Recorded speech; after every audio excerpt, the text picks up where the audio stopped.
Alright everyone, it's time to finally learn how to use the context hook in React. In the previous video, we saw 3 steps to creating and consuming a context value. Step 1, we created a context using the createContext method. Step 2, we provide the context value at a high level in the component tree. Step 3, we consume the context value using the render props pattern.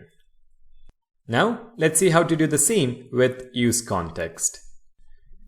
Now, as it turns out, the first 2 steps of creating a context and providing a context value remain the same.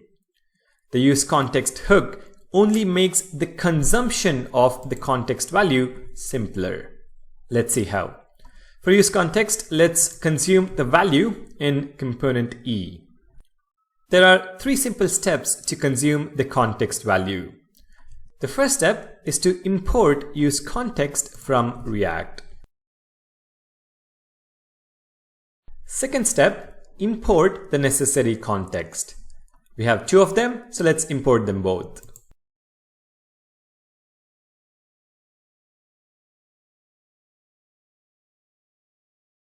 User context and channel context. The final step, call the useContext function, passing in the context as its argument.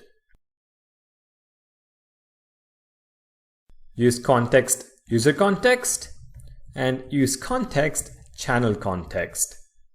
Now useContext returns the context value. So let's assign the function call to a variable. Const user is equal to useContext user context.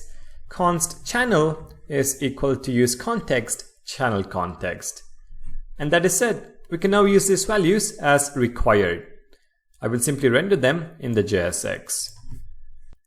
User and channel. If we now take a look at the browser, we should be seeing the expected output. And that's all there is to the context hook. Now, some of you might feel this was an elaborate explanation for a simple concept, but I felt that you can only appreciate how much useContext simplifies context consumption when you have seen firsthand how the code used to be before the introduction of hooks.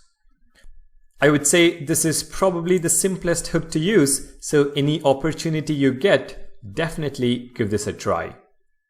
Well, that is about useContext. Thank you guys for watching. Don't forget to subscribe, and I'll see you guys in the next video.